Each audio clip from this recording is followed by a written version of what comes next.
everyone. Welcome to the Light Gate. We're coming to you live this beautiful Monday night on August 26, 2024, from the beautiful city of New Orleans at the United Public Radio Network at 107.7 AM FM. Oh my God, I went the wrong way. And the UFO Paranormal Radio Network at 105.3 FM. We have a really cool show tonight. Our guest is on his way. He had a little bit of a issue with daily things that goes on with him, and he will be here at 20 after, hopefully, or no later than 30 minutes after. And I know you will know who it is. Anyway, so what we're going to do is talk about things that are going on. If y'all have a couple questions you want to ask until he gets here, that's great too. I'm going to turn it over to Preston. First thing we want to talk about is I want to publish a notice about his book that he has out that I want y'all to consider reading. It is Not From Here, Volume 5. It's very cool. It has an Anunnaki guy on the cover that was done by his sister-in-law, the beautiful Kisara. And let's go with that. Go, Preston. All right. Thank you, Dolly. Thank you guys for joining us for yet another episode 70. Can you believe it? Of The Light Gate. Wow. I'm your host, Preston Dennett. I've written a bunch of books, as you know, and I'm also, I guess you could say, a contactee. Not quite to the extent my lovely co-host Dolly Safran is, but definitely have had UFO experiences. Dolly Safran is, of course, my co-host, subject of the book Symmetry, and we are working on a sequel as we speak. Super excited about it. In fact, recently Dolly went and spoke in Virginia, and it was very cool because she laid it out in black and white, said some things that she's never revealed before. It's a big story, so I think you can actually find that archived somewhere. I forget where you look. Go to www.transitionaltalks.org and it'll all show up. Yeah, so that was a lot of fun. Virginia is a beautiful place. We went up there together and had all kinds of fun. But yeah, our guest is on his way, and we'll get to him in a second. But you guys know I love to say hi to you all and just get reacquainted each week. Definitely. Because I always get a little bit nervous doing the show, but with you guys there, knowing that you're our friends makes it so much easier. So let's see who we got in chat today. And let's see, it looks like the first person in is Olivia Trevino. So hi, Olivia. I hope you're doing well. And we have Cherie. I have great respect and admiration for you both. Heart. Oh, thank you, Cherie. I truly appreciate that. I'm familiar with Dave Scott. Yes, he is our guest, as you may know. He is amazing guy, very popular in this field, and has a huge show, much bigger than ours, I think. But we can talk about that. I absolutely admire Dave. He's one of my favorite people in the whole world. Honestly, he's an awesome person. He's a sweet guy. He's a teddy bear. That's what he reminds me of. Yep. So, from New York. Awesome. Okay, who else we got? Scuba Maru. You came in early. Thank you. Oh, Sandra. It's always nice to see you, Sandra. Hope you're doing well. We love you very much. Blind Psychonaut says good evening. Good evening. Got here. This time I get to take my time, Dolly. I know. I'm not going to waste too much time because it looks like Dave just popped in. Oh my goodness. So we'll be getting right to it then. But who else we got here? We got Jen. Actually, I'm going to bring him in and he can listen to you do this because he does it too. Hi, Dad. Hi, how are you? We're good. Preston is talking to the people in our chat real quick. Oh, so very nice. We thought you'd enjoy that too. Yeah. Step out if you want to continue that. But I'm kind of copying you, Dave, because I love it when you do it. So. Well, thank you. I appreciate it. I hope that's all right. Lots of good UFO stuff going on right now. Oh yeah. Yes, I've heard. We'll get right to you. So let me just whip through this real quick. I thought I was going to have all kinds of time, but you made it on time. So thank you, Dave. Thank you. So let me just whip through this real quick. Chris, Mr. Catfish, Teresa Levine. Hey, Rat Food, feed your ducks. That's a good idea. Oh, and Jen, get that house clean. And get ready to move. Namaste. We love you so much. Can't thank you enough, but we will try. Thank you, thank you, thank you, thank you.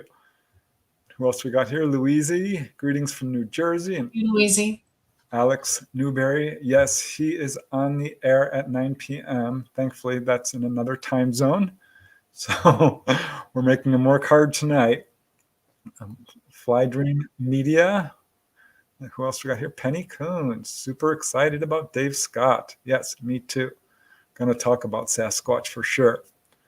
And Kaj and Alistar and the Owlman. And I better get ready. And Patrick. Hey, Patrick. Very cool. Oh, wow. Hi, Patrick. Peak and Fun Talk TV. Oh, Susan Alloway. Yeah. Always love it when you join us. I love you so much. Walking Trees. Ruth Kleiber. How you're doing, CT Guitar Guy. No, I am going to get in trouble because it looks like I've got a long list of people here still to say hi to. Becky and Matthew and Brown Dwarf and Olivia. No message. Sup, Preston? I'm doing good now. All good. I'm glad to hear it. Catherine Jones. Who else we got here? Tammy Hamui. In the middle of reading Symmetry and loving it. Oh, cool. That, Dolly. Book is still selling well. It's been 2 years now, and copies sell pretty much every day, so that's awesome. We got Jim and Making Bacon and Woo Riders Dig and Addicts Martin and Star Orchid. Thank you. Hey, thank you. For your absolutely generous super chat donation. Doris the Chicken, just found you from Vetted. Yes, I was on Vetted.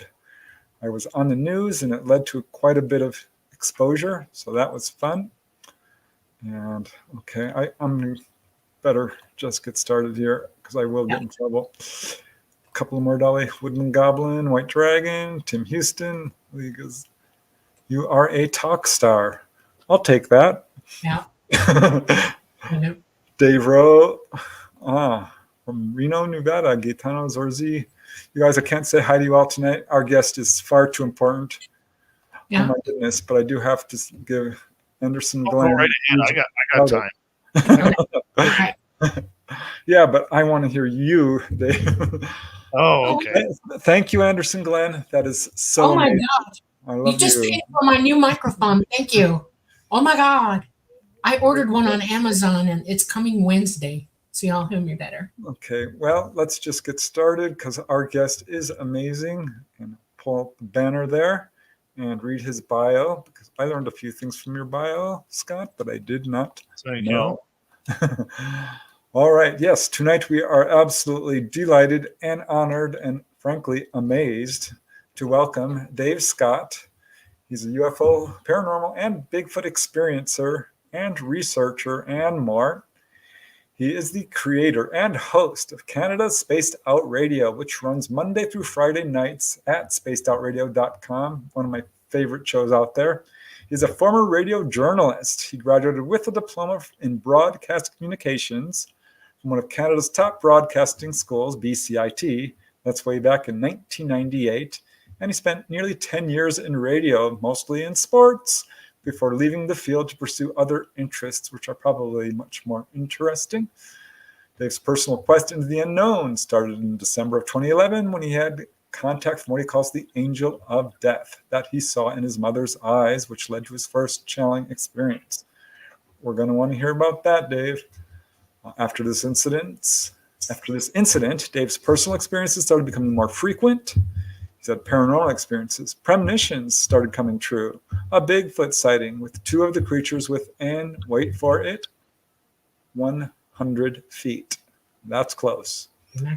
UFOs started appearing anytime he wanted, even though David had no idea what summoning was. Guess you figured it out.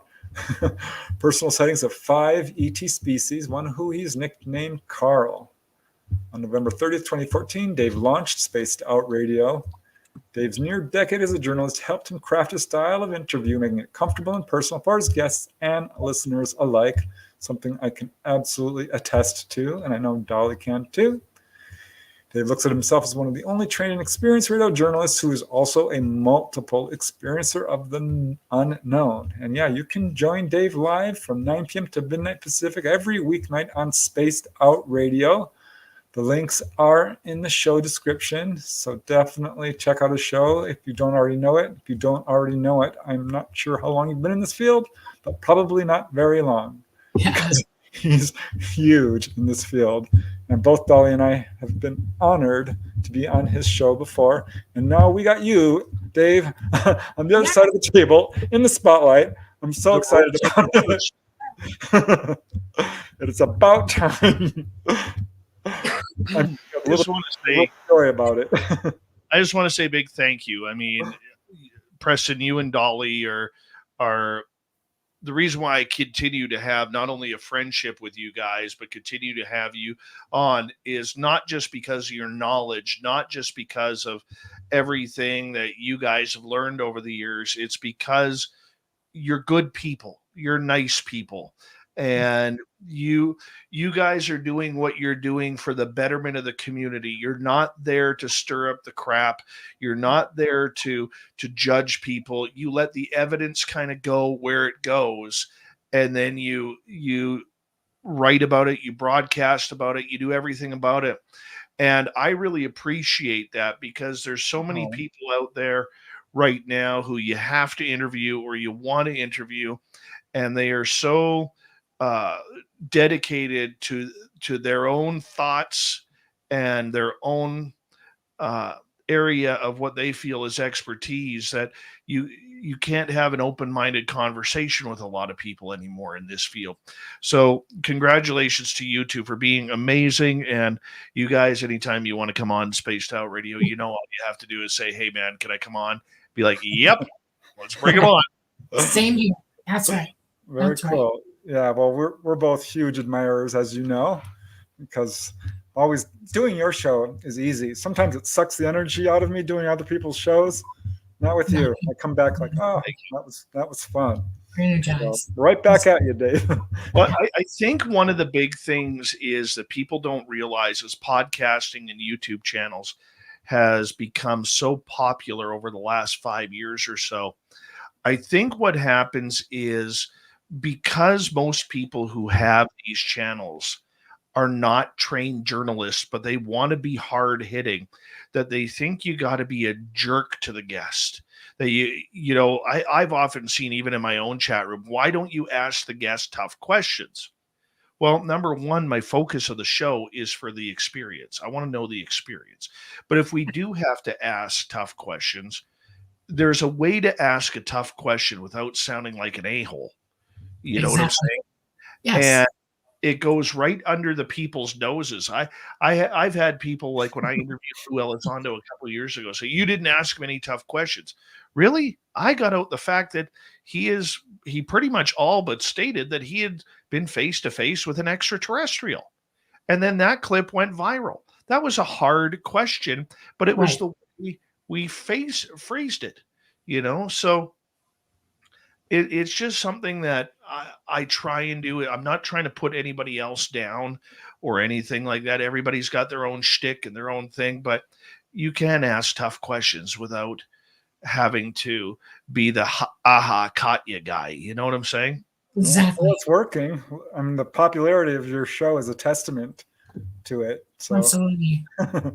There's nobody that I talk to that doesn't know about you. Nobody. I've never had anybody say, who is that to me ever? And in the last two and a half years now, not at all. They know who you are. Well, thank you. It's awesome. Yeah. Thank you. Okay. Okay. So Preston, where are we going? I've heard of Dave Scott. So Right. now you know.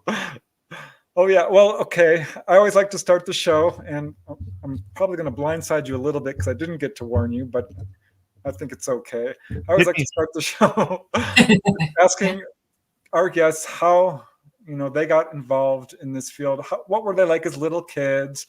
Did you have encounters? You know, were you a skeptic? How did this all roll out for you? You know what? And I love that question because so many people don't ask it.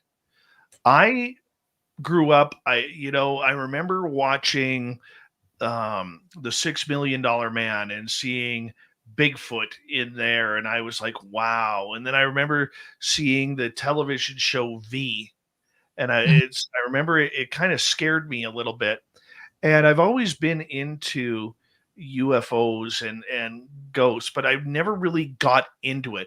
I mean, you go camping with your buddies when you're growing up, and you're like, before I die, I remember saying this specifically, before I die, I wanted to see a UFO, I Oh, wanted to see a ghost, and I wanted to see a Sasquatch. When, Well, I've when seen did all, you think that? I'm When you probably were around little? 15, 16. Wow. oh, you got your wish. Absolutely. Intention. I Yeah. saw I saw my first UFO at age 21, and that was like I'm going to use the popular term.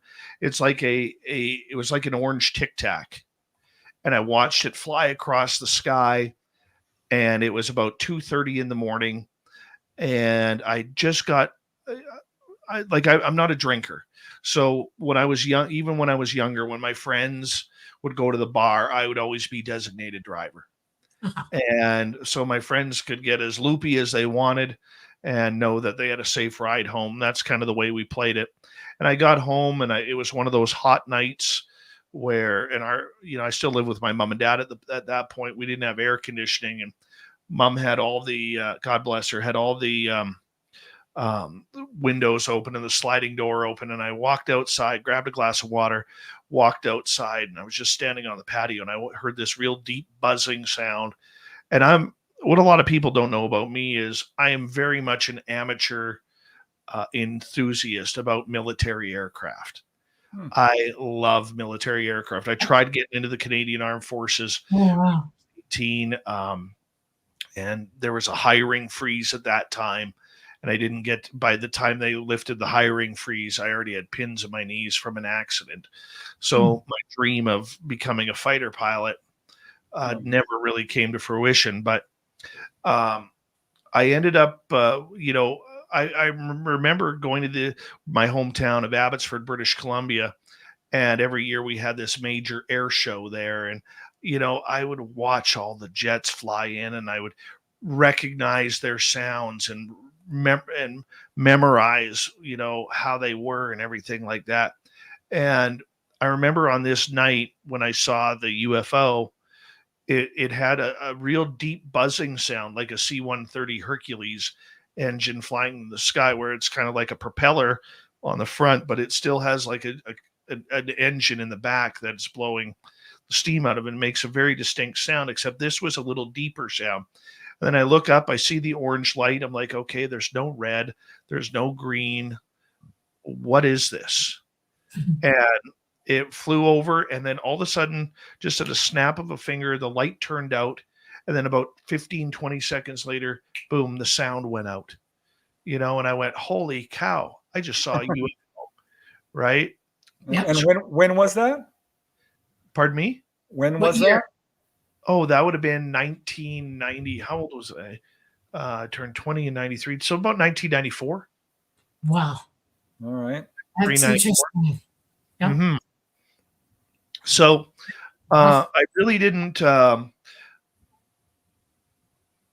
didn't get into it. And shortly after that, I was working at a hockey rink as a hockey instructor. Wow. And this little rink was so haunted. It was Oh, so wow. Yeah. it scared the daylights out of me, to the point where I hated being there early morning, and I hated being there at night by myself. And it was, I don't know what the hell is there, but I'll tell you, the paranormal fan in me would love to investigate that portion. Wow. What happened? I mean, what kind of activity What did you? didn't happen? Couple examples. I would be cleaning the dressing rooms at the end of the night, and I remember this one time my cousin was with me. We had all the hockey players had got home for the night. We had locked the doors and they were like, "Come on, we'll help you, hurry up," because we were all getting it was a birthday party, so we were all going to the bar and 20, 21 years old, that's kind of what you do when your friend has a birthday. And so the dressing rooms were right by the entrance to the hockey rink. And if you're a hockey fan, you know the fact that the sound of a hockey puck makes a very distinct sound when it hits the boards and Right. when it hits the glass. And as I'm cleaning up the dressing room, I'm in the dressing room, my cousin is in the dressing room, and his girlfriend is in the dressing room. And we start hearing hockey pucks being fired on the glass and the boards. Wow. And not just one or two, we're talking like 8, 10 of them. And I remember saying, who the hell is on the ice? So we run out to the ice. I already know I've locked the door. I already know there's nobody in the building except us three. And there's not a single puck on the ice. Oh my. And then another time, one of my coworkers, him and I, we had to do this job, a real grotesque job in the hockey rink of spraying down all the dressing rooms and the showers, because after quite a bit of time, they got pretty gross. And we could hear the guys in the dressing room. We were up front by the office, and we could hear the guys in the dressing rooms down below us, laughing away, talking like guys do after hockey, throwing the beer cans in the garbage can. We could hear the cling of the tin and all that. So after about half an hour, I said to him, his name was Mike. I said, "Mike, go back there. We're going to be here all night. Go back there and tell those guys to hurry up, because I don't want to be here until 5, 6 in the morning. I'd rather get out of here at 3 in the morning." He goes, "Not a problem." He goes to the dressing room and he comes back stone white. And he's like, "I am not going back there." I said, "Why?" He goes, "There's nobody in the dressing rooms." He goes, "I checked all 4 dressing rooms. There is nobody in the dressing room. What the F was that? What was that noise? You heard it, right?" I'm like, "I heard it." I said, "We're out of here. We are out of here." Like, I'm not playing the ghost game. So following that, I had my ghost experience. I had my UFO experience. And then I ended up living with my ex-wife in a haunted house. It was really weird. It was really weird. We rented a duplex. Our best friends were on the other side, and our side was completely haunted. Their side, nothing. Like, and this is going back to when my daughter was still an infant. And when we moved there, and I think she was maybe 2 at the time, just getting into her bed, and so many things happened there. We remember, my ex-wife and I remember we were sitting on the couch one night. My kid was gone to Grandma and Grandpa's house for night, and she had this real squeaky door. And we hear her door open, the pitter-patter of little feet running across the bed. And then, you know how kids use mom and dad's bed when they're small as a trampoline? Yeah. We had a real squeaky bed. And all of a sudden you hear the bed, like you do. And we're like, what the heck is going on up there? And many things with that little girl happen. I actually saw her one night where I fell asleep. I'd got home from the radio station, and even though I had worked in sports all night long, first thing I did when I got home is I watched the sports channels to see what I missed that I may have forgotten, it just kind of covering my butt kind of thing. And my daughter was a sleepwalker. So she came downstairs. I called her over. I laid her on, I'm laying on the couch, and she lays on top of Daddy. And I guess we both fell asleep because I had the television on timer. And my buddy next door, he had this dog that was just a barkaholic. Like, if there was a crosswind going 20 miles an hour. That was 38 minutes of barking. Yeah. Okay. And the dog had got into this habit of around 4 o'clock in the morning every night, just going nuts barking. And I remember waking up on the couch and I was so mad at the dog because I literally had done a 14-hour shift the day before and I was tired and I got my daughter on me. And when I heard the dog barking, I was laying on my side facing the couch and my daughter was in between the back of the couch and me, and I do everything by pounds, not years, because I was about 35 pounds ago, right? And my daughter was using my arm as a pillow. So I'm thinking I got to open the window and tell this dog to shut up.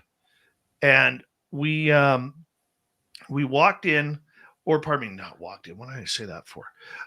So I quickly tried to slide my arm out from underneath my daughter, and I flipped over the couch like this, and I could see something hazy standing maybe 1.5 feet, 2 feet from me. And when my eyes focused, there was a ghost of the little girl standing right there staring at me. She was in a white nightie. She was maybe about the size of my daughter, maybe 3 years old, 4 years old, maybe. She had big, pudgy kid cheeks, very tiny mouth. Her eyes were kind of darkened. She had long, curly ringlet hair down just past her shoulders. And there she was just staring at me. And I remember I could see right through her. And and this is going back in time, 2002, I think, where my VCR, we're going back to VCR days. My VCR, my VCR said 4:02 a.m.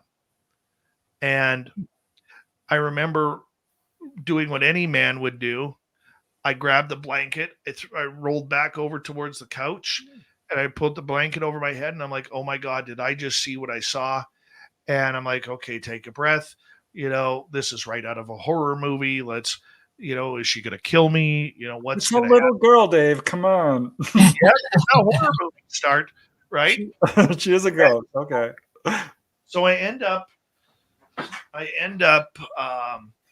catching my breath saying, okay, I'm going to do this.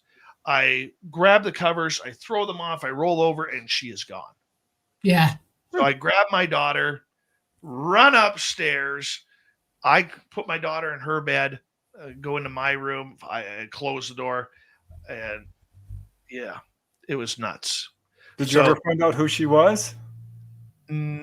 Yes, but I can't remember. Oh. Okay.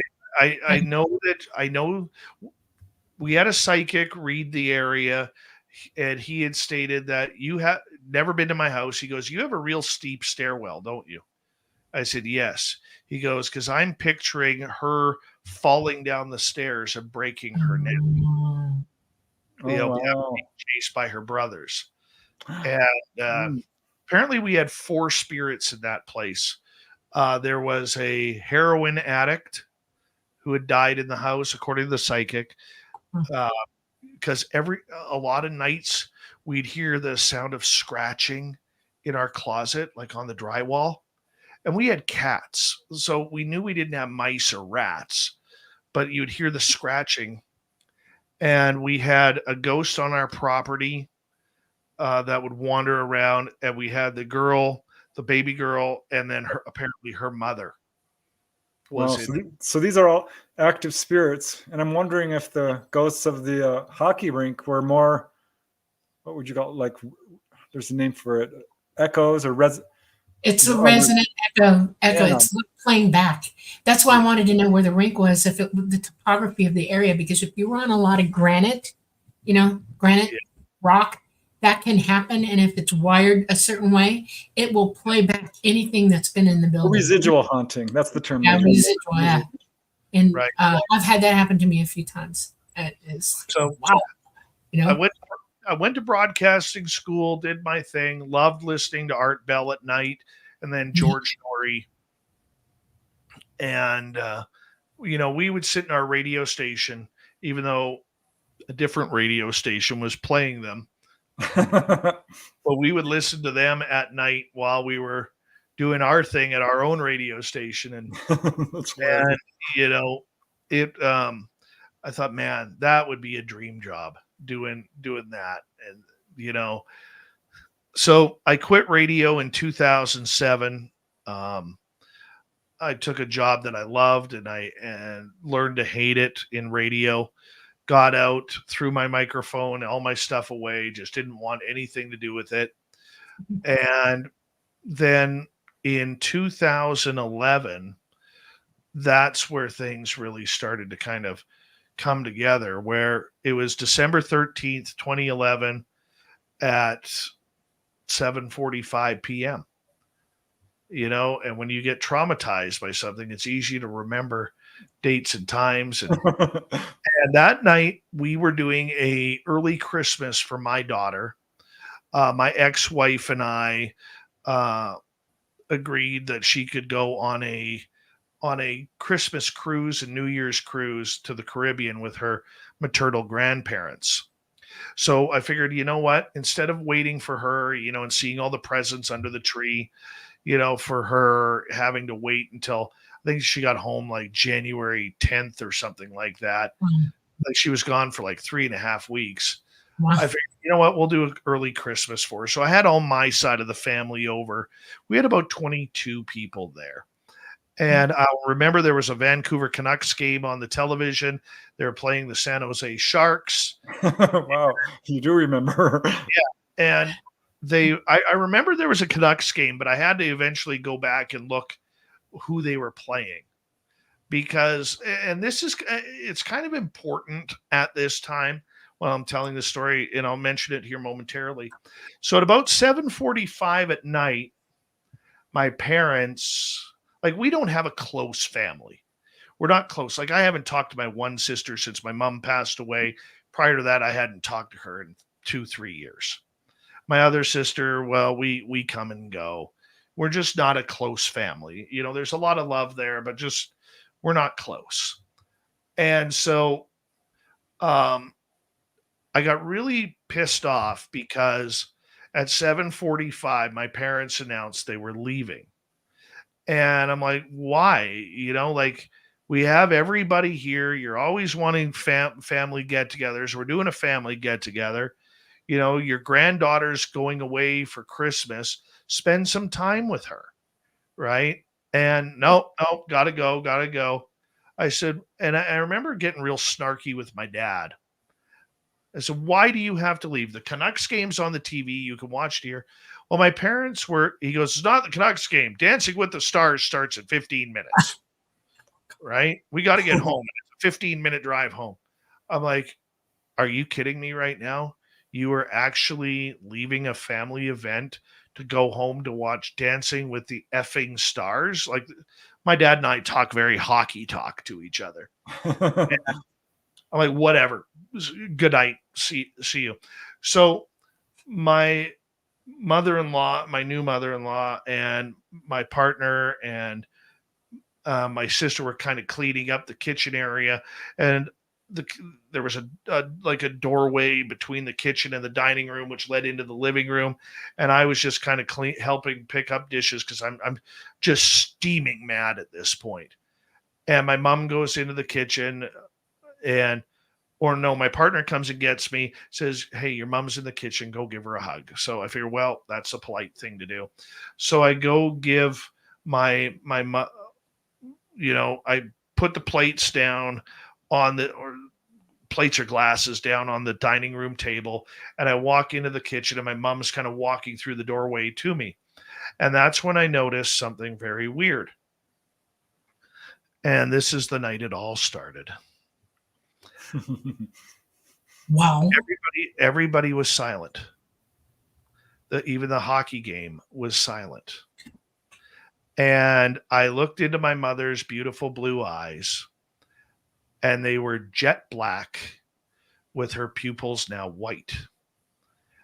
And immediately I got sick to my stomach and wanted to cry because I don't know how I knew, but I knew I was looking into the eyes of the angel of death.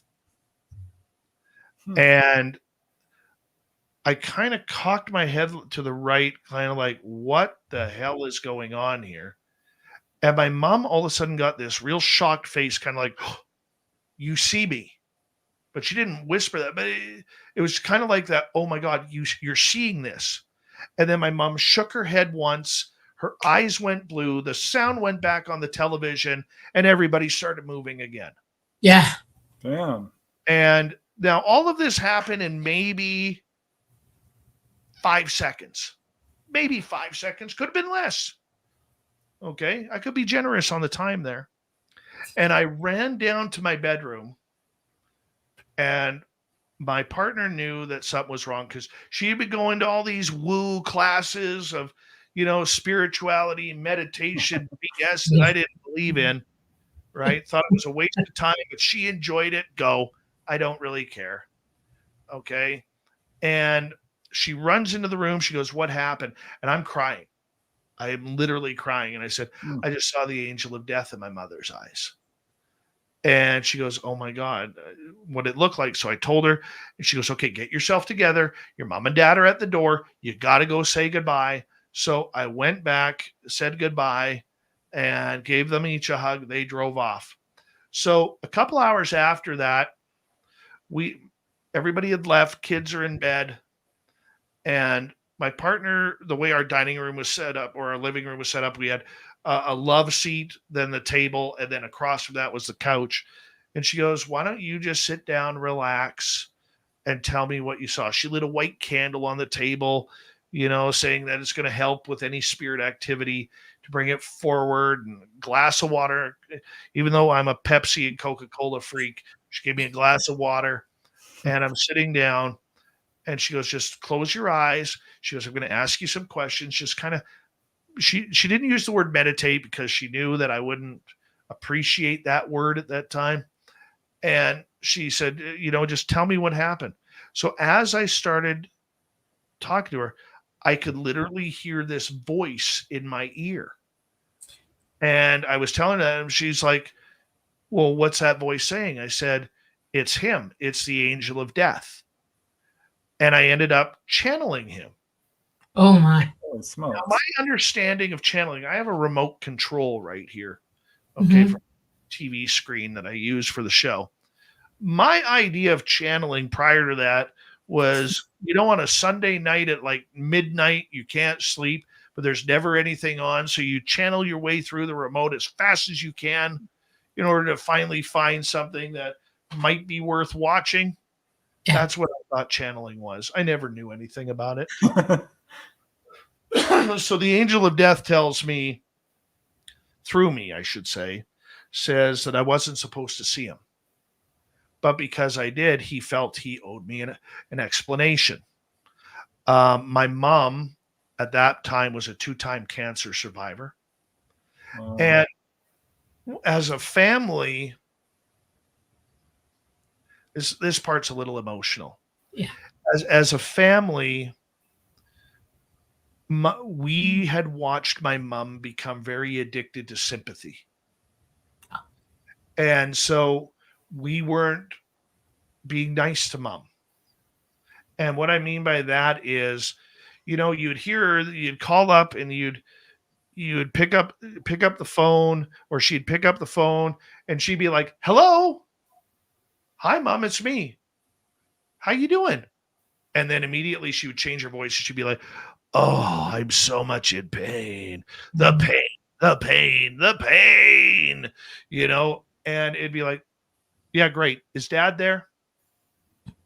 Right? Because you couldn't have a conversation with my mom without discussing the pain.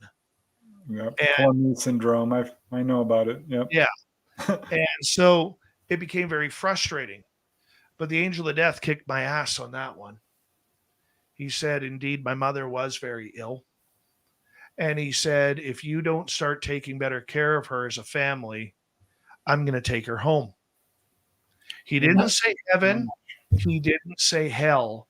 He said, I'm going to take her home. Now, this conversation lasted about 38 minutes.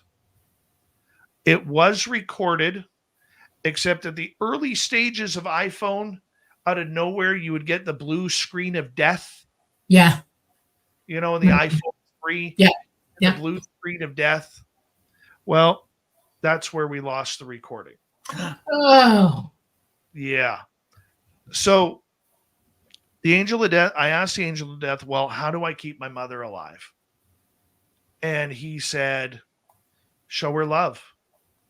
Show her love. Like, and tell the family to start showing love. So I did. I called up my aunt. I called up my grandmother. I called up my sisters. I didn't tell my dad because my dad is a Alberta 5 senses farm boy. Yeah. Where if it isn't Pepsi versus Coke or politics, he doesn't want to talk about it. Right. And so I eventually told Dad, and I even told my mom. But I did exactly what the angel of death said, and we got another 12 years out of my mom. My goodness. Oh, Yeah, That's fantastic. my mom was so weak. She could barely pick up she loved baking buns. Didn't matter. Fresh buns, cinnamon buns. It was the Mennonite in her that was continually baking. And, I think that's probably the reason why I'm fat today is because my mother's amazing cooking, but I look at it like she could barely hold a fork at times. And then in 2013, when my son was born, my mom was carrying him around, dancing with him, rocking him like she had the strength of a champion. Yep. And to this day, I still think, here's the other thing. I think my son gave her extra life because her big thing was she wanted him to get to know her. oh. And about 7 months, Mom died in June, 6, 7, 8 months prior to that, we'd been called to the hospital that Mom was on her last legs and it was time to come say goodbye. So we drive down and it's like 4.5 hours to the hospital from where we live. And we get down to the hospital and my mom is laying in the bed and she's like, you hear, oh. And my son goes running in. Hi, Grandma. I'm here. I'm happy to see you. And all of a sudden, the next day, everything in my mom's kidney count, because she had bad kidneys, everything jumped up miraculously. And I think my son twice really had the power of spirituality. Yeah. Amazing. I agree with you 100%. Yep. So Yeah. Right. when you were having that channeling experience, were you fully aware of what was going on? Yes. Wow. And it's funny because I kept on interrupting him and my partner kept saying, you keep quiet, let him talk. Stop talking. Try to talk. Right. Like, I don't even know what's going on. Right. So I'm sorry. Well, was he talking through your voice? Yes. Yeah. I would hear his voice. I could hear his voice on this side, and then I would just speak the words. And if I said something wrong, he would correct me. Yeah. Right. You were in full communion with him. Absolute. Yeah, that's like mediumship. That's full on mediumship. It's not channeling. That's how it is with me and Talata. He speaks through me. And when he has something to say to Preston, I have to tell him because he won't leave me alone till I do. And he'll correct me as well. If I don't get it exactly right, he makes me go back and say it again and or write it down. Yeah. And that is absolute communion with a entity who just happens to be the angel of death. That's very cool. I know it took a long time to tell that story. So I apologize. I'll whip through the next little bit because it's all in my bio. No, take your time. This is this is fantastic. Yeah. 2 days after that incident, my house was haunted. All of a sudden we started feeling ghosts all around, and all of a sudden I'm picking up on ghosts, and I left that to my partner and all of a sudden hearing people running up and down our stairs, but there's nobody there, and it started. And then about 5-6 days later, I went to a concert of a major band. To this day, I won't say what the band was, to protect. I had a friend of mine. Our daughters were best friends, but she was she used to date a rock star, and she was also a Playboy Mansion hostess. Oh, wow. And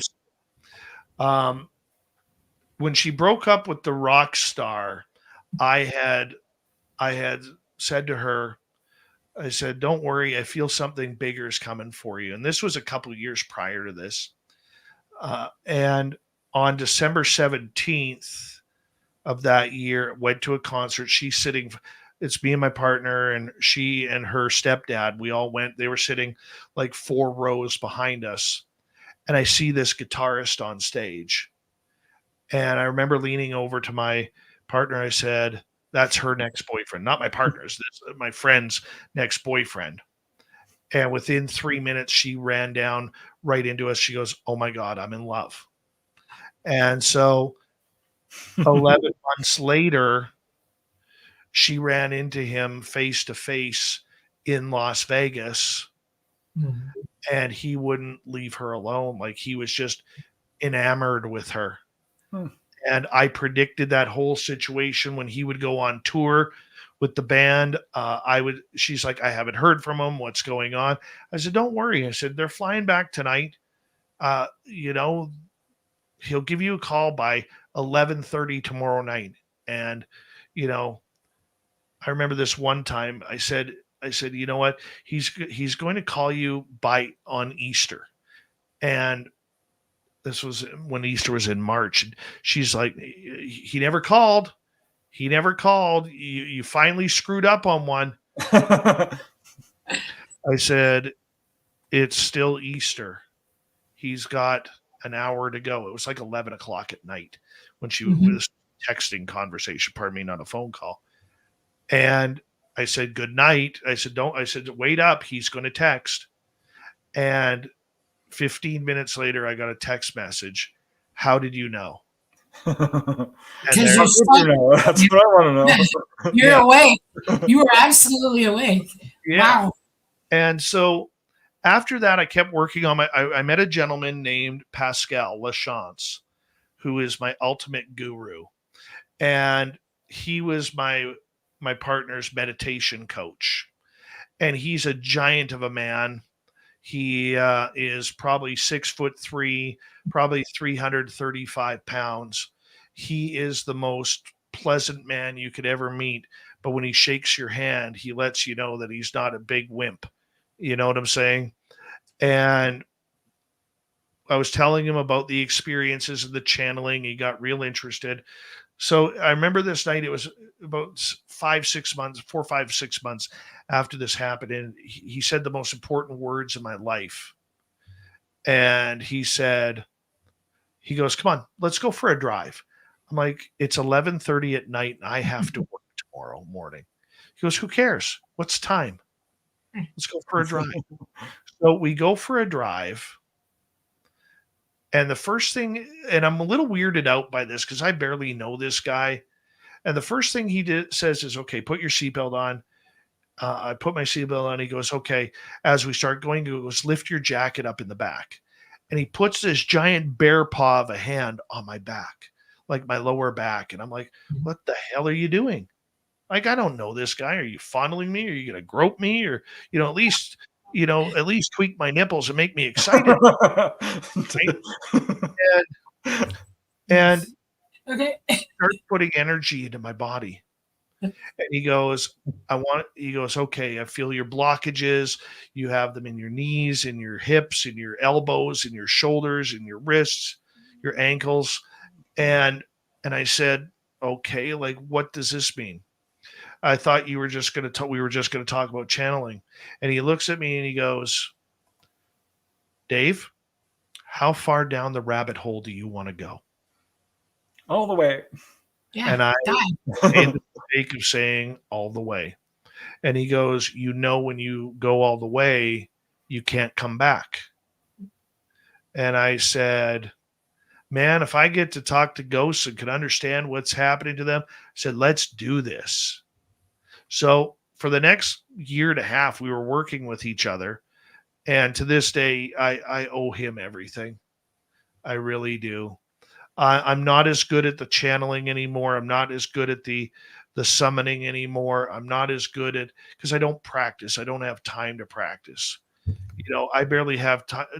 I mean, well, you know my schedule. I'm late today, not because I wanted to be, but I work a daytime job, and then I get about an hour and a half, maybe 2 hours with my family if I'm lucky. And then I have to, even though I'm still in the household, I got to go back to work on the radio show until 1 o'clock in the morning. That's my day, 5.5 days. Which is a lot of work. I don't know how you do it. We're doing it once a I am week, and we're like, oh my God. I will be blunt. I am running on empty. But as we went on, that more things started happening. Okay. And then it led to the Bigfoot sighting.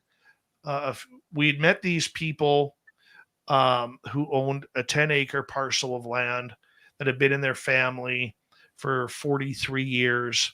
And this place was like a mini Skinwalker Ranch. Okay, wait, before you get into this, I just need to take a quick station ID break because we've now done a full hour. So let me just quick read out the call signs and let everyone know you are watching episode 70 of The Light Gate. I'm your host, Preston Dennett. My lovely co-host is Dolly Saffron. Our guest tonight is the amazing Dave Scott, experiencer of many unusual things, host of the amazing podcast Spaced Out Radio. Check it out. We are streaming live on several platforms, including the United Public Radio Network and the UFO Paranormal Radio Network at 105.3 FM and 107.7 FM from the beautiful city of New Orleans. We're also on YouTube. We are on Facebook, and we are on Roku. And we've been talking about all kinds of amazing things from Dave's childhood, ghost sightings, all kinds of premonitions and channeling and UFO sightings. And now we're moving into some really interesting Bigfoot stuff and more. So there you go, Dave. Sorry, I had to pick. Oh, no worries. Thank you. So I had stated to, or in one of my sessions with Pascal, he said, "What do you want to see next?" So I want to see a Bigfoot. I've seen UFOs. I've seen a ghost. And I said, I've always wanted the trifecta. He goes, when do you feel this is going to happen? And I said, I think it's going to happen in July. I keep feeling July. And he goes, well, where's it going to happen? I said, I don't know. I said, it's either going to happen in the forest of our friend's house, or it's going to happen when we're out ATVing somewhere, or maybe out fishing or something. So July comes and goes of 2013. Nothing happened. Zero, zip, zada, nada. And then in September of 2014 or 2013, just a couple months later, my friend who owned the property of 10 acres, he goes, hey, I want to take you back in the forest. And I want to show you where something weird had happened when I was a kid. And I'm like, okay. And he goes, okay. We were walking the trail and we're just BSing like we normally do about the stuff that goes on their property, the ghosts, and everything that were there. And we go over to, he wants to take me to this tree because back then when he was a kid, him and his buddy were playing Cowboys and Indians, and they were by a tree. It was kind of like a hide and go seek game. And they had this wooden arrow shoot right in between them and stick into the tree. But it wasn't like an arrow from the 70s or 80s. This was like a rock cut into an arrow. Ooh, yeah. With wood, I don't know bow and arrows that well, but with the wood stick and then the feather sticking out, and they ran back. So he's like, I want to show you where this happened. So we get about 2/3 of the way there, and we come across this tree that's about 8-10 inches around, and it snapped at 8 feet tall, at 8 feet high. And it was so freshly snapped that it was still wet. The bark that was coming off the tree was still damp. So we knew it was fresh. Wow. But the weird part about it was there was no windstorms to bring this down. Okay, there was no heavy rain. There was nothing natural that could break it down. And considering the farm was on, or that forest was on private property, it's not like somebody was trying to cut it down or anything like that. It was like, it was very jagged, like somebody had reached down or reached on it and pulled on it and it snapped. And so as we're looking at this tree, all of a sudden we started getting the feeling that we were being watched. So we both stopped because there's black bears in that area. There's mountain lions, there's coyotes, and so we start looking around and we see right in front of us, about 100 feet away, this big Douglas fir tree, old school forest tree with the big canopy. But there's something at the base of it that is kind of looking at us. So I saw it first. I said, "Hey man, do you see that straight ahead?" And what, like if my microphone's a tree, it was kind of leaning out and then pulling in. And then we'd see just the shoulder. And then it'd slowly peer its face out again, where we could actually barely see the face. And this went on for about 5-10 minutes. Now, my friends had a rule here, okay? And that rule was, and a lot of people will disagree with it, and they'll think this is where it's made up, okay? But they really respected the spiritual aspect of their property and of the beings there. And one of the things that they had a rule on their property, no photography. Okay. Let them be. We're not bugging them. Let them be. Let them get comfortable with us. So we're standing there staring at that. And this went on for about 5 minutes. And I said, "We should get going." And he's like, "Yeah, we need to go. We need to leave this guy alone. We don't want to upset him." So we did what any good Canadian kids would do. We put our hands up. We waved at him, said, "Bye. Thank you. We appreciate you. And we're leaving now." So I turned to my right. And as I'm turning my right so if this guy was right at noon, this one was about 1:30, 2 o'clock. But at about 70 feet, I see this tree branch shaking in the trees. And it caught my attention and I stopped. And that's where I saw the second one walk right through where that shaking tree branch was. And, Amazing. and it was, I got a full right profile, a full back profile from the waist up. There was no neck. And it had the cone-shaped head. There was no neck. And it was only about 7.5, 8 feet tall. But this thing was freaking huge. Huge. Only about 8 feet tall. Is that all? And I watched it walk right through there. So I yelled over at my friend, "Hey, did you just see the second one?" And he's already 30, 40 feet down the trail because I got these short little penguin legs. Okay. And he's got these basketball player size legs. And I ran back to, "You're not leaving here without me." So that was my first Sasquatch encounter. Now, that farm, whenever I actually finish my autobiography that I've been working 6 years on and probably haven't worked on it in about 9 months, and I have so many more stories to add to it. Let's fast forward to April of 2014. And I went back to the farm. My partner was already there for tea. I had a really bad migraine on the way driving there. And Preston, you'll like this part and Dolly, I know you will too. I'm not trying to leave you out. I get to the house and I go sit on the couch. I said, "I don't know how long I'm going to stay. I have a migraine. It's about 9 o'clock at night." And my partner says to me, "Do you want to go home?" I said, "No, you just got here and you're having tea." And I said, "I'm just going to close my eyes, put a pillow over my eyes, get some blackness in my, and see if I can loosen it up a little bit." And then I realized about 45 minutes later that it wasn't a migraine, because as the pain from the migraine subsided, all of a sudden I started getting pulsating shapes in my head. It started off with a square in the front, a triangle on the right side, and a circle on the left side. And when the circle died off, it's now about 10 o'clock.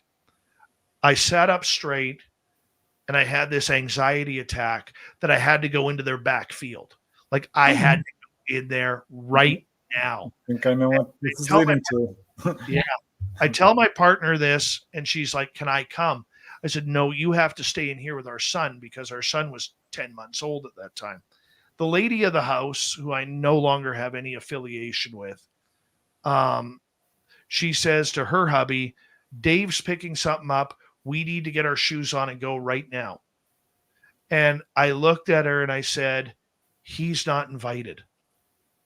Why would I tell somebody who owns the property that they're not invited?" So either way, we respected that. Her and I go back, get our shoes on. We walk to the back of the house. And on the West Coast, we get a lot of real, in spring, we get a lot of real misty nights, misty low cloud nights. And that's what this was. So everything is damp. Like even your breathing is damp. And we go outside, and about 40 feet behind their house, they got this old 2x10 horse fence there. And there's only two houses on their street. There's their house, which is 10 acres, and then their neighbors, which was about 6.5 acres. And the house was surrounded by the forest, which led down to a gully. But the gully is irrelevant in this part. I'm just painting a picture.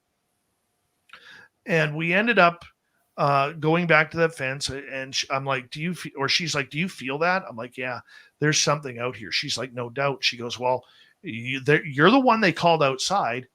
Let's see what happens. Call them back." So I said, out of God's peace, love, and light, you called us outside. Can you show us where you are? And as soon as I said, "Show us where you are," and I'm talking in the same volume that I am to you guys. I'm not yelling anything. I don't have my hands out. And as soon as I said, show us where you are," bang. The brightest white light I have ever seen in my life lights up about 150 yards from us in the neighbor's back field by the forest. Wow. And I just went, "Oh my God." So the skeptic, and this is where a lot of people don't understand that those of us who have these incredible experiences, everybody always, the skeptics and the non-believers or the critics that we have, they will always sit there and say, "Well, you just believed in this stuff. It could have been this, it could have been that. You guys have got it. You know what I'm talking about." Yes. When I have an experience, I try to run through everything logical that I know. You're supposed to. That's perfect. So First reaction I always have, I'm like, what can this be? Yeah. Right. Ferret it out. My first thought is this one of those 100,000 candle watt flashlight that you can go down to the hardware store and buy? Right. No. How did they hear me? I wasn't talking very loud. How did they hear me? There's no way they could have heard me. Yes, they could. Verbally. Okay, true. Then I'm looking through the white. I'm looking to see if there's any shadows. I'm looking to see if I can see any movement. I'm listening to see, is there any music? Is there any noise, laughter, talking, whatever it was? Nothing. 30 seconds later, the lights go out. And I said, "Out of God's peace, love, and light, if you are of alien descent, can you please turn your lights back on?" Bang. Lights come back on again. Wow. And this time they're wider through the trees. And in between the two properties, they had a row of trees along the fence line that were probably 60, 70 feet tall. Okay. And I move over to my right because I'm trying to get a view of where this white light is coming from. Because I'm still thinking 100,000 candle watt flashlight. Maybe there's shadows moving, and I could see something moving. So I moved past the tree and I start seeing this blue thing. And it was a vertical, the most beautiful blue I had ever seen. And the closest blue that I've made out to on it is that LED blue that you see on police lights. Almost like a sapphire, right? Except darker. Right, exactly. Yep. Now, here's the funny part. The next time I saw that blue was when that UFO went into the water in Hawaii that they caught on video. Yeah. That was the exact same blue. And I actually talked to Lou Elizondo about that. And he said, did it go to any color? Because they had heard about these long blue cylinders. And in fact, there's NASA photos of these long blue cylinders flying by the astronauts in the LEM and while they're on the moon. Yeah. And I'm not allowed to release them, but I have 3 of those photos. Oh, wow. Awesome. Very cool. Yeah. And so I'm watching this, and the blue cylinder is standing up. It's probably 20, 30 feet high because it's going about halfway up these trees. And there's this black cloud rotating counterclockwise. It went halfway up, and then it would make its way down. And I'm looking at this. I'm like, well, where's the white light?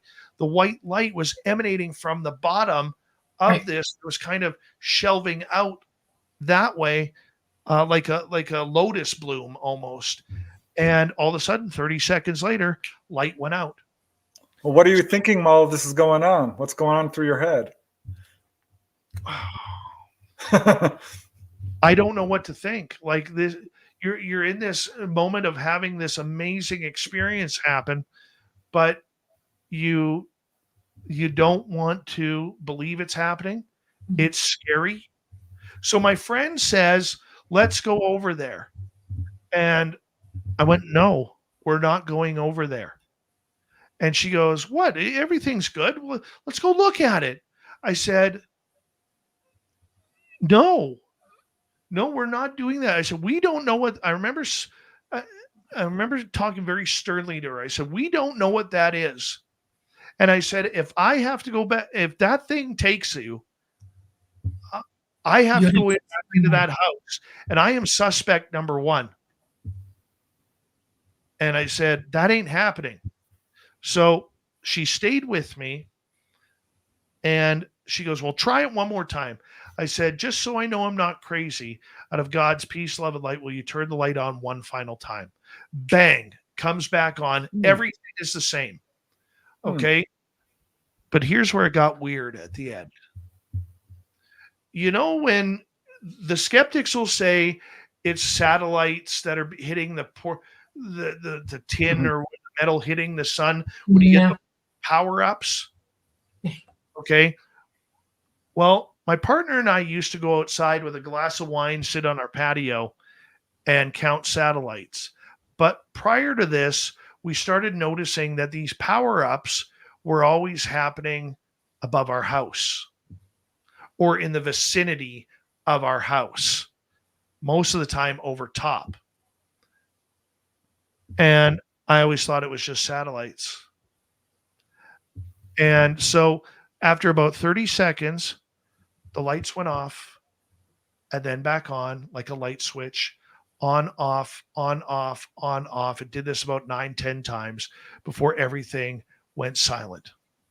And I stood there for about another 5 minutes. Come on, just one more time, please. Just one more time. Nothing happened. You realize they had 9 on the ground. Yeah. They had 9 on the ground. They had 9 on the ground. They did. It was showing me that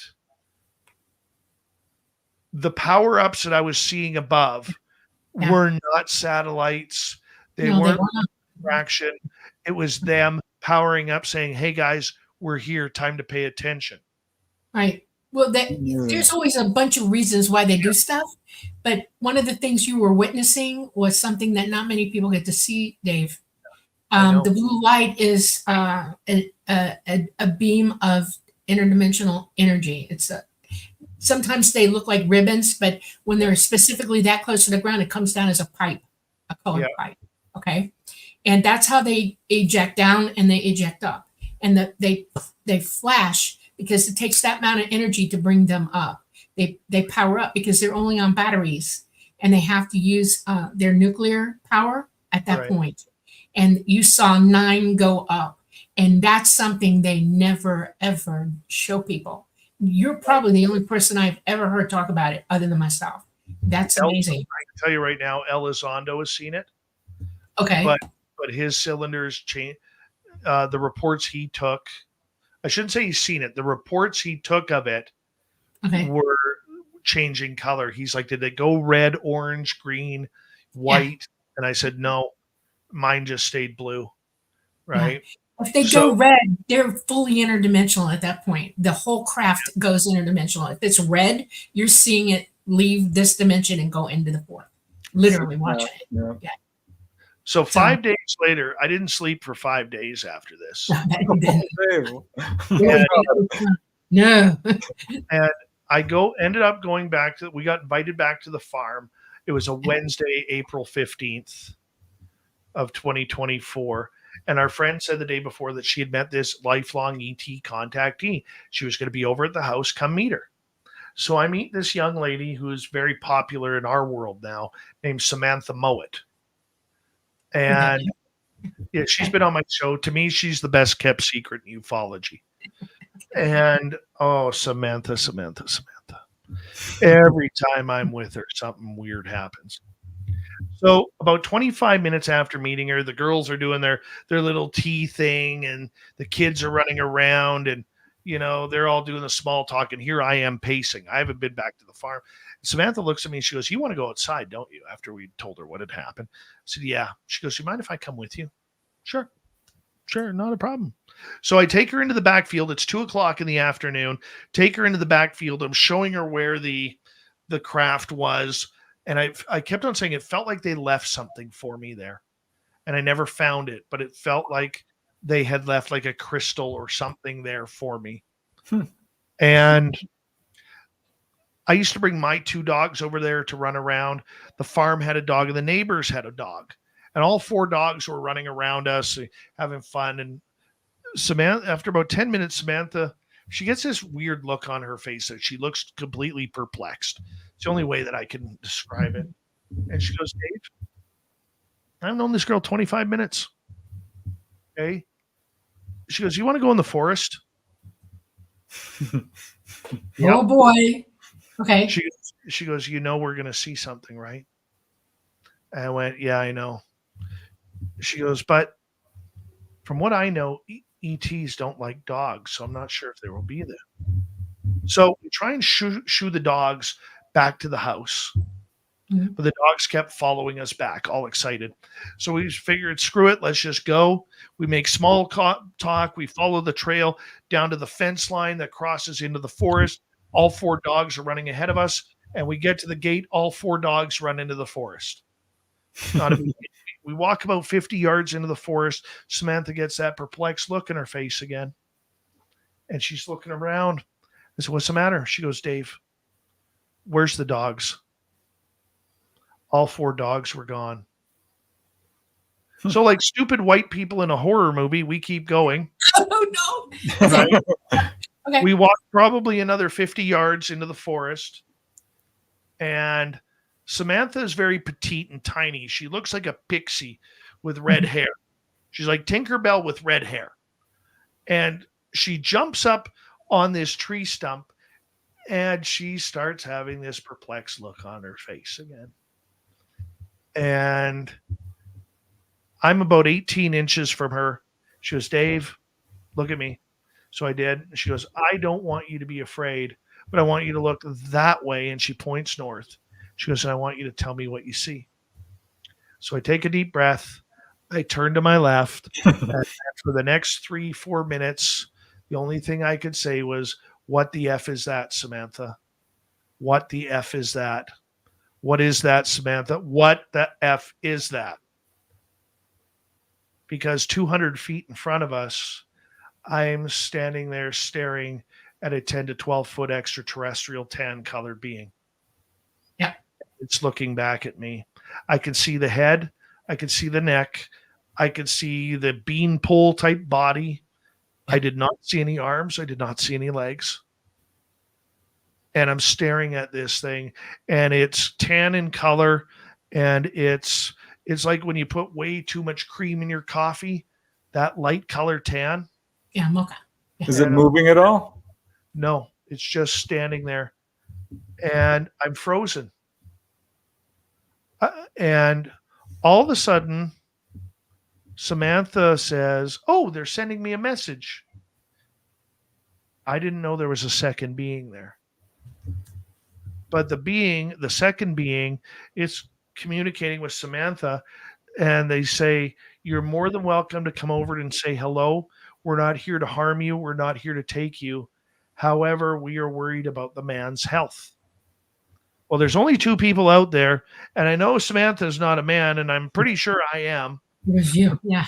And I wasn't scared of them, of it, I should say, because I never saw the second one. What hit me hard like a brick wall, running into a brick wall, was that at that point in my life, I'm 40 years old, going to be 41 in a month, and I didn't understand or comprehend that everything that I had learned up until that point in my life was a lie. Not a lie on purpose, Right. but I believed in God. I believed in the devil. I believed in heaven. I believed in hell. I didn't go to church, but I had strong belief, but nothing my parents, my sisters, my grandparents, my uncles, aunts, elders, hockey coaches, baseball coaches, school teachers, whoever important was in my life ever told me, what do you do when you have an extraterrestrial staring back at you in the middle of the afternoon and you know it's not a kid in a 12-foot Tyrannosaurus Rex blow-up costume, right? And so Samantha says, "Let's go over and say hello." And I'm like, "No, let's not do this." And she goes, "No, come on. They said they're not going to take us. Let's go." And I'm like, "No, please stay here with me." It's a lot. Yeah, I get it. Starts walking down the trail. And I'm like, "Samantha, please stay with me. We don't know what these things are." And once again, I use my famous line, "I'm not going back to the house alone because I am suspect number one." Okay. And so begrudgingly, she stayed there with me. We watched them for about another 10, 15 minutes. I watched it change color from a light tan to like almost a dark quarter horse giraffe type color. And then this is where I realized how they get away, because they just don't vanish. They won't do that in front of you. They called us to a different part of the forest. Like, "Hey, if you go into this area over here, you're going to see more beings and you're going to have more interactions over here." Well, we went over to that area. We said goodbye to them. "Thank you. Goodbye." No photos. We go to that other area of the forest. There's nothing there. Nothing. We go back to the original area. They're gone. Right? So that was my alien in the forest. We come out of the forest, and as we get to the gates between the forest and the property, all 4 dogs come out from the property to say hello.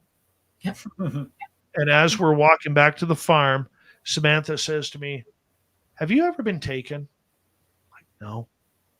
And what's weird, Dolly, you'll understand this, Preston, you will too. Samantha and I for years argued about this, because she has zero recall of saying the next words to me. Zero. And we finally figured out why, because they were blocking her on certain things. She says to me, "There's a good chance now that you've had this encounter that you are going to be taken. And don't worry, it doesn't hurt. And it will feel like it hurts, but just clear it out of your memory and you'll be fine. Just pretend it tickles and you'll be fine." September 30th, 2014, I was taken. I woke up on the table to little fingers going through my hair. I turned my head to the right. I could see darkness with the light coming from over top of me. I turned my head to the left, and there's three little gray dudes. Oh, yeah, Grace. Yeah. And I'm like, oh my God, I'm taken. I got taken. So put my face back down into what's like that massage table where you got the donut hole to rest your face. Everything's metal, but it's not cold. And then I feel them cut open the back of my head.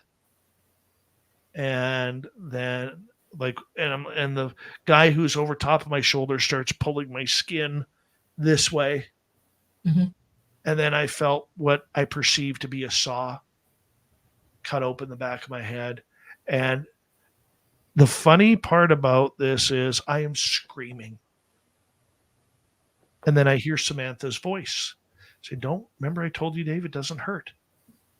And I started laughing and everything started getting ticklish. Wow. And so I feel this guy trying to put his finger in to where the cut is that they've just made in my head, like trying to pull my skull up. And this is the second funny part. Lorian Fenton always says, Dave, I know this story is true because in people's accounts, they never say the little stuff like this. I had to pee. and I had to pee bad. Like, when you go to the bar with your friends and you have a few too many drinks, doesn't matter whether you're drinking alcohol or you're drinking water, and then you're waiting because you don't want to start the rotation of going to the bathroom every 8 minutes, right? Because you broke the seal. That's how bad and painful my bladder was. And I started yelling at him through the donut. I'm like, hey guys, you better hurry up here. I'm going to piss all over your table. I don't want to pee on you guys. I don't want to pee on myself. Get me back home. And I'm screaming this at them. There's Lorian. There's Lorian. Hey. Yeah. I love Lorian. And I feel them getting really rushed. And next thing I know, I wake up face down on top of my blanket. My head is pounding. I jump up. I grab my head with my right hand. I run to the bathroom. And I stand there for like 4 minutes, relieving myself. To this day, for my record and my fans, it was the best piss of my life. Yeah. I have a question. I want to interject something. Yeah. Do you still have migraines? Yes. Not very often, though. Not very often? Less? Okay. Yeah, I haven't. I've had one in probably the last 4 years. Okay, so you've gotten relief, not gone, but relief. Yeah. Okay. So that's when I realized that I was an abductee. I do have a really cool recent story about abduction, if you don't mind. Yeah, this is awesome. Okay. This happened this past February. Okay. And everything for me happens in a dream state. Okay. Where I'll be in a dream and then all of a sudden, and I know we've discussed this on my show before, where you feel the gravitational pull, like they are pulling you away. That's how I end up knowing that I'm having an experience. So on this night, I was dreaming that I was in this dark alleyway with only a street light way in the distance to light it up. And my dad was there, and two of my cousin was there, and one of my friends was there growing up. And we were talking away, and I'm like, hey, just let me grab my cell phone. And somehow I found my cell phone. It was on a stairwell that was in a darkened area, but I didn't have my iPhone. I had one of those old indestructible Nokias. Yeah, the flip one, right? Yeah. And then all of a sudden I felt the gravitational pull after I picked it up. And I dropped the phone, which made this bang. And I said, oh God, here we go. I got off the show that night at about 1 o'clock. I get out of my studio about 1 in the morning Pacific time. And I look at my clock, or I wake up, I look at my phone, it's 2:09 a.m. And I wake up in bed. Oh, but prior to looking at the clock, pardon me, I wake up in bed and I'm like, good, I'm back. They're still here. I can feel them behind me because I'm sleeping on my left side. And I slowly start to peek on over and outside my window because I never look. I'm getting pissed off at myself that I never look. I want to look. I want to see them because I know they're right behind me, but I always too chicken to look. So this time I gathered my breath. I'm going to look. I go to peek like this, and out of the corner of my eye, I see flash outside my window, and they're gone. I'm like, you sons of guns. So that's when I grabbed the phone, looked at the time, realized that I got into bed at 1 o'clock. It's now 2:09. This happened pretty quick.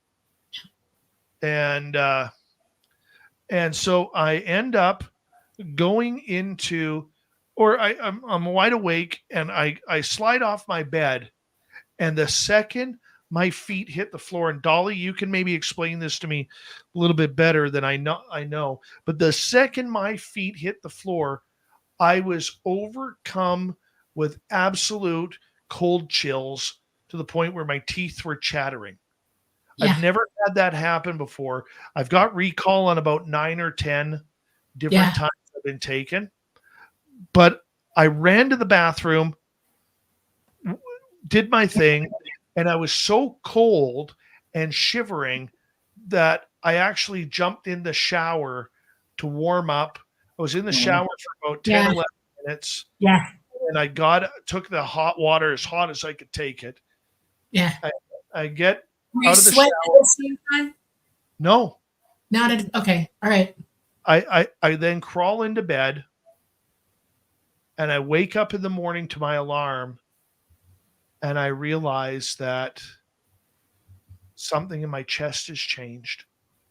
The left side of my chest is cold and I'm emotional because I could feel that they did something to me.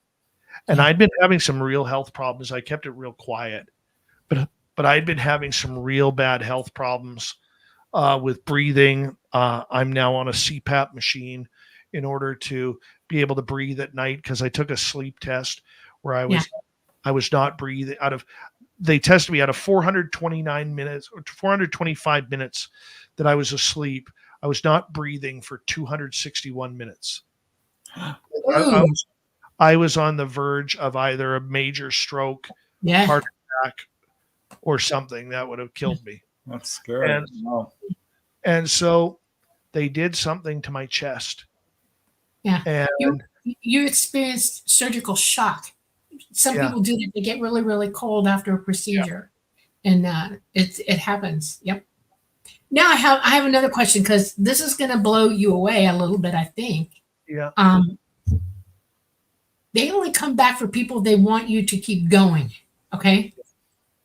Right now. And they can light gate in a matter of minutes, less than, get you on board and bring you back to that minute or an hour later. In other words, they're playing with time when they grab you now because they can only light gate in, get in long enough, and it's in one spot. They're not trying to fly everywhere. Okay. Because they really shouldn't be here at all. They don't do it unless it's for somebody. And I'm just thinking that it's important that you remain with us. You know what I'm saying? Well, I hope so. I got a lot of stuff I need to do yet, right? Yeah. Because they're light gating in for you. That's interesting. I've been told that I can be taken at any time. Okay. Yeah. And I've refused to go. I've got stuff to do right now. But if my life is in danger, Talata will come and grab me. He'll take Preston too because he won't have any choice. At that point, I won't let him leave. I mean, he won't. Okay. I'm ready. Yeah. But I'm on board too. So I know. Can get out. But it's only for people that they're trying to help right now. Yeah. Which is amazing to me. Yeah. Here's the interesting part about this. So I get ready for work and I'm like, I got to call my dad. Remember 5 Senses dad. You're okay. Okay. So I call him up. Good morning. He goes, how you doing? I said, I'm good. I said, how'd you sleep last night, Dad? He goes, well, I was tossing and turning. I woke up a couple of times, but not too bad, I guess. I said, what time did you wake up? He goes, oh, I got up about 7:15 this morning. I said, no, what time did you first wake up in the middle of the night? And he goes, oh, it was after 2:00 in the morning. I said, around 2:05, 2:09. He goes, yeah, as a matter of fact. I said, what woke you up? And he goes, I heard a loud bang coming from the living room. But I looked around and nothing is on the ground. Nothing fell. Because remember, in the dream, I dropped the phone. That's right. And I said, what happened when you got up? And he goes, I was really cold. I was shivering. And I went and grabbed another blanket to warm me up. Yeah. I'm just laughing at this point, right? Yeah, it's interdimensional space. And so I said, how do you feel this morning? He goes, to be honest with you, son, I feel great. Because my dad was like a 60-year smoker. Ooh. And every morning he would wake up hacking and wheezing. Wow. And he goes, this is the first morning in months that I have not hacked and wheezed. So they fixed him too. They must have, yeah. Right. So just not uncommon. He's like, what happened? I said, Dad, no offense, you wouldn't have a clue or understand. I said, just take it for what it is, that you and I had a really good time last night. Right. Did I ever tell you guys the time I got taken with Science Bob? No. I don't think so. Never heard that at all, ever. Oh, okay. We're not going to get to the audience questions tonight, are we? No, it's okay. This is more important. Tell the story that we had questions, I promise. Okay. So this goes back a couple of years ago, and I had a dream once again that I was being chased around this hotel. Okay, and it was a UFO conference there. But there were 3 grays there chasing me around, and I ran into Bob, and Bob's like, I've seen them. They're trying to get me too, blah, blah, blah. Okay, I'm speeding up for the questions. I apologize, people. And so I wake up the next morning, and my body is killing me like I didn't sleep a wink that night. Every joint of my body is sore. I go in the shower. I'm trying to, relax my muscles. And so I call Bob on my way to my daytime job. So, Bob, how did you sleep last night? He goes, I tossed and turned quite a bit. He said, anything weird happen? He goes, yeah. This is when he was still with his ex-wife. He goes, Sharon thought she heard someone walking in our downstairs. Right? I'm like, oh, yeah. And there was nobody there. I said, no. I said, so I told him what happened with me. And Bob's like, oh, cool. Because Science Bob, nothing, he tries to always act so bravado. You know what I'm saying? Like, been there, done that. And that's his time as a spook where nothing phases him. He calls me back 8 hours later. And he's like, I was replaying your conversation in my head. And he goes, I went and checked my Fitbit. And he goes, my Fitbit has me for 90 minutes wide awake, walking and running around. And I said, I told you, Bob, we got taken together that night. So that was kind of cool. Okay, audience questions. I know you got to ask some. Yeah, we do. Let me see. Let me pull them up here. I'm not going to get to all of them, but there's some good ones here. Here's one from T-Bone. Does Dave believe Sasquatch are flesh and blood, interdimensional, or something else? I don't know. I believe it's a combination of all 3. I don't think we can kill them. That's one thing that I am pretty sure on. Lots of people have claimed to have fired on them, and these creatures have taken bullets, but haven't gone down. Or if they have, we still don't have a body. I don't know what they are. We know they feed. We know that they can bleed. But First Nations people will tell you that they can also vanish. And the encounter that I had 2022, we have no idea how that guy left. So I believe it is all 3. Yeah, me too. I think they're flesh and blood. They're very psychically advanced, telepathic. Why you can't take a picture of them? Because they know. Yeah. They will absolutely sense what you're thinking. Mm-hmm. All right, here is another interesting question from T-Bone. What is the freakiest thing this guest has ever seen? And not me. Oh, good. Yeah, I'm like, what is that? Because I'm so used to being the guest. Freakiest thing I've ever seen.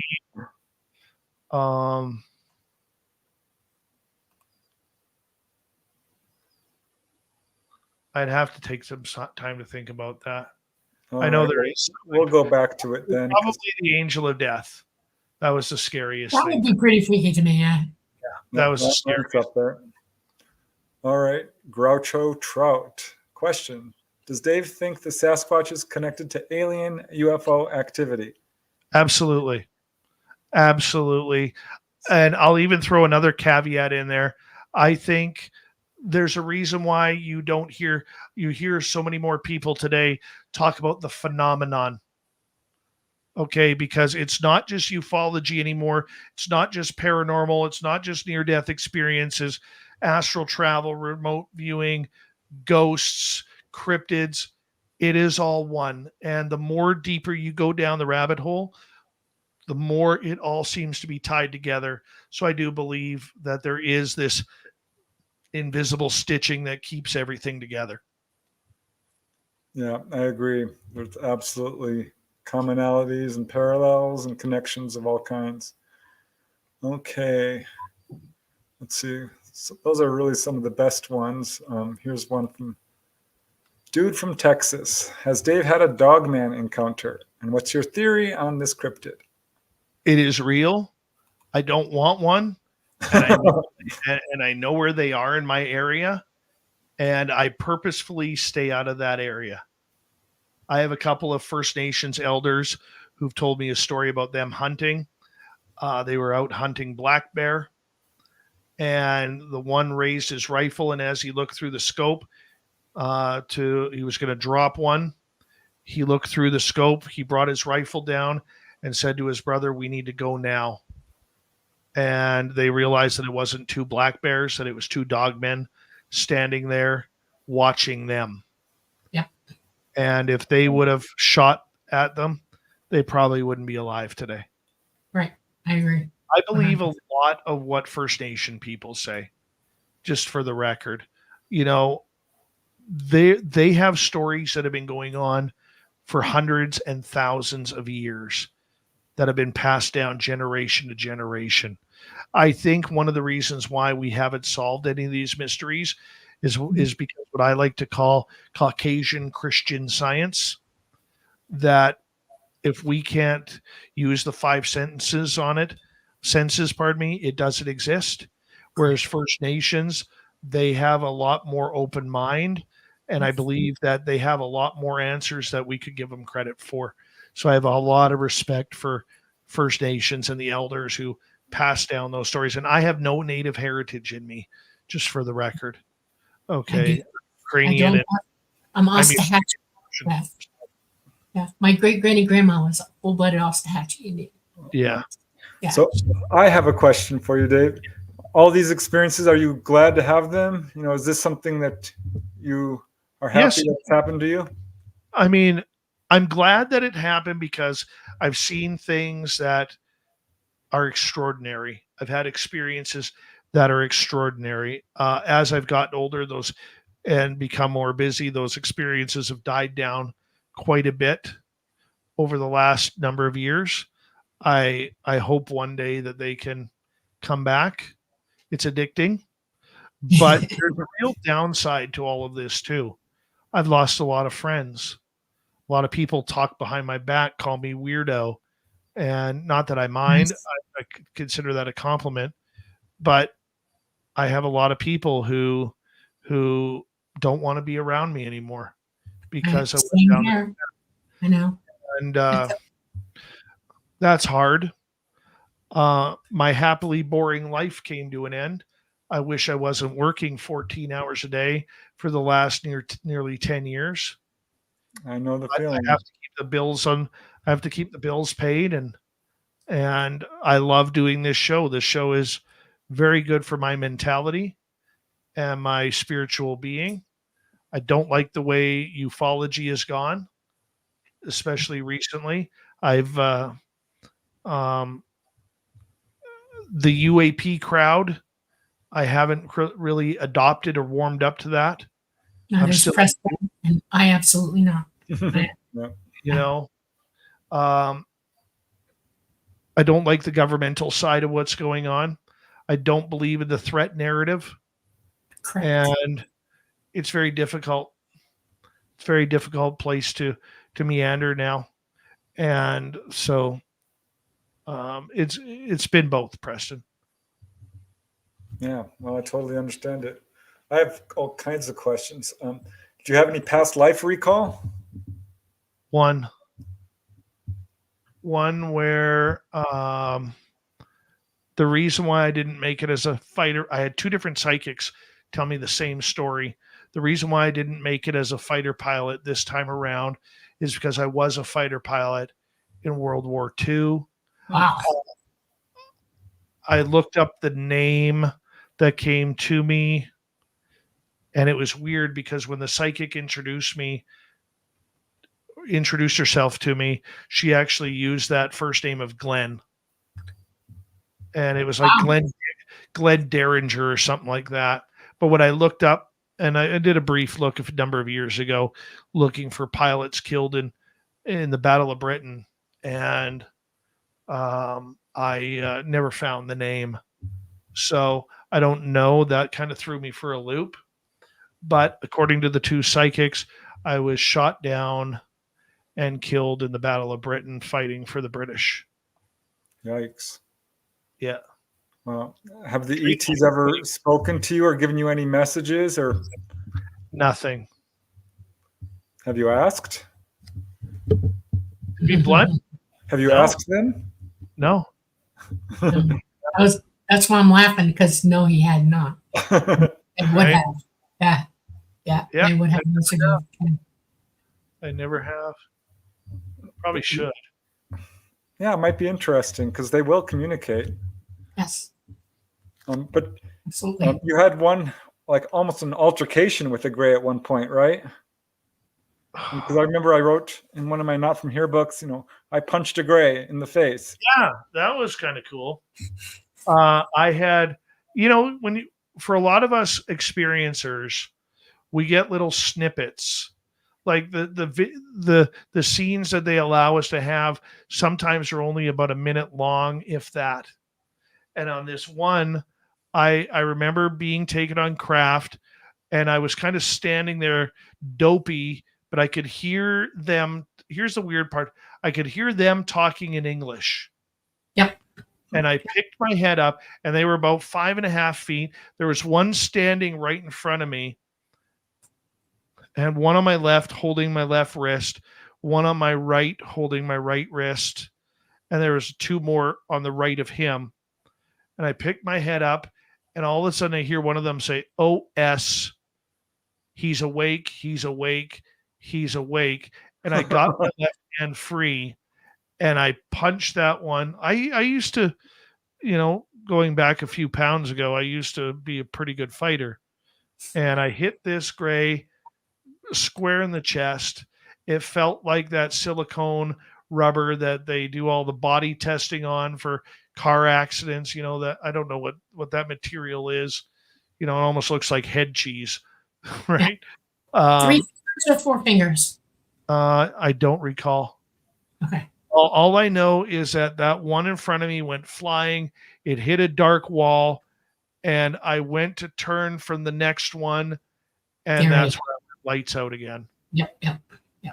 All right. Well, here's a question from Gary Reed. Can you talk about Carl and the other ET contact? Oh, yeah, this is a good one. So Carl showed up at my house while I was doing Spaced Out Radio April 20th, 2015. And I was interviewing a guy about Buddha of all topics. And for some reason, I had this little dinky studio in the front of my house right beside my front door. And I saw movement out the window on my left. I'm thinking, crap, we got friends coming over, and they're going to come to the front door, and they're going to knock or ring the doorbell. And my little chihuahua is going to go nuts. And when she starts barking, there's no stopping her. And so my guest puts his talking after I ask a question. I put my microphone on mute. I turn my chair like this, and my window's maybe 3 feet away. And that's where my eyes focus in on the giant gray head with two black eyes, almond-shaped eyes. But he was very rigid, like he wasn't smooth skin, like he had the cheekbones and around here. And I did what any man would do. I screamed, Oh, and shit. I fell back in my chair. I then got back up, and I went out and looked out the window to see him again. He was gone. Hmm. And if it was a human, I would have been able to see them run off run away. And in the meantime, my guest Harvey, he was just chatting away in my ears in my headphones. So about 3 years later, I now live up here where I do, or yeah, it's 2018.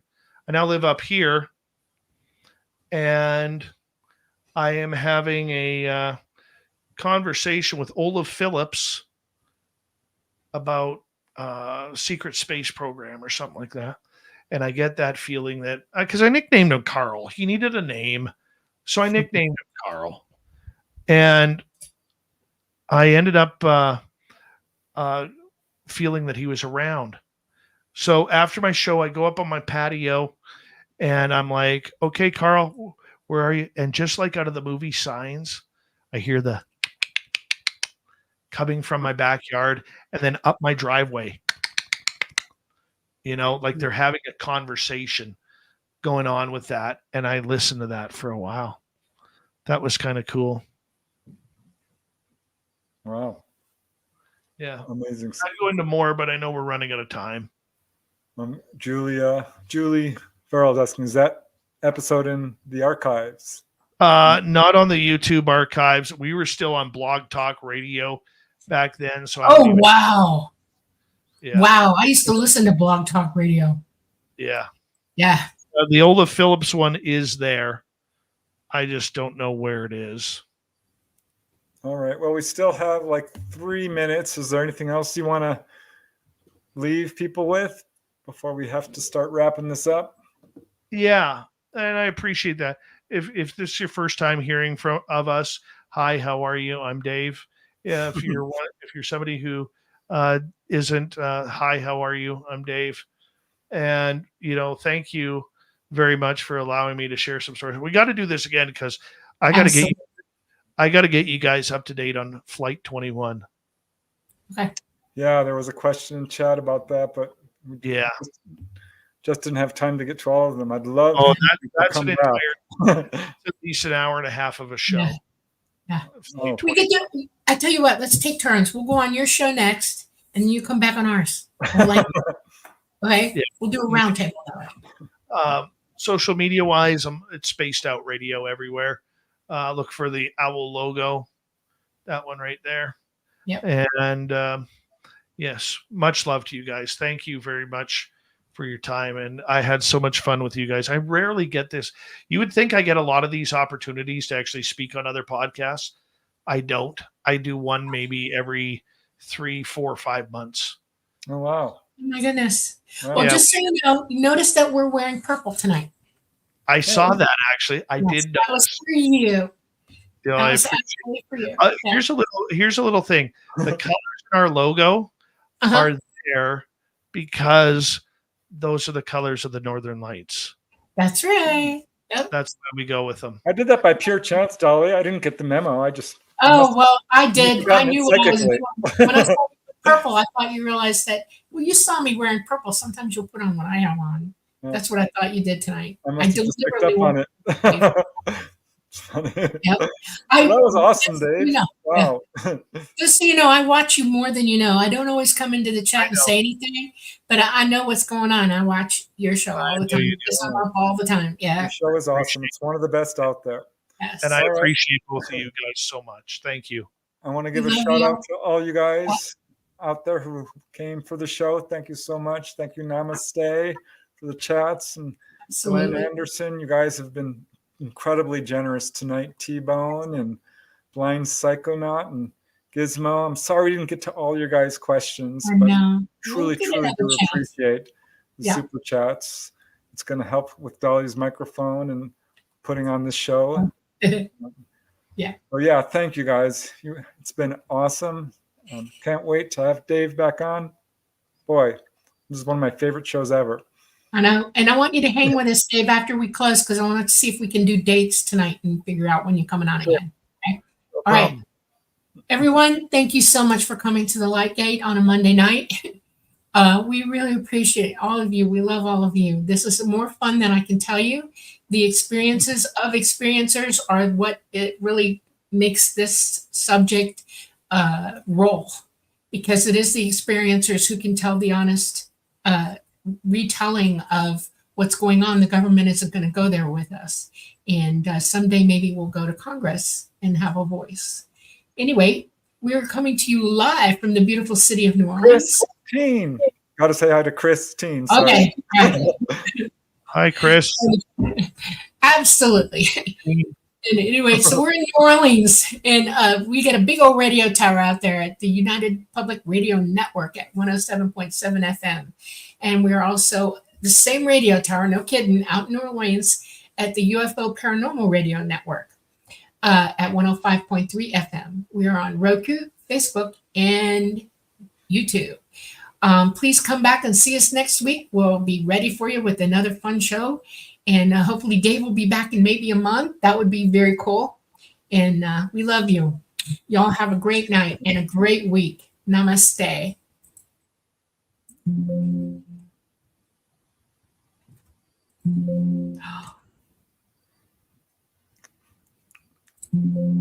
Uh-oh.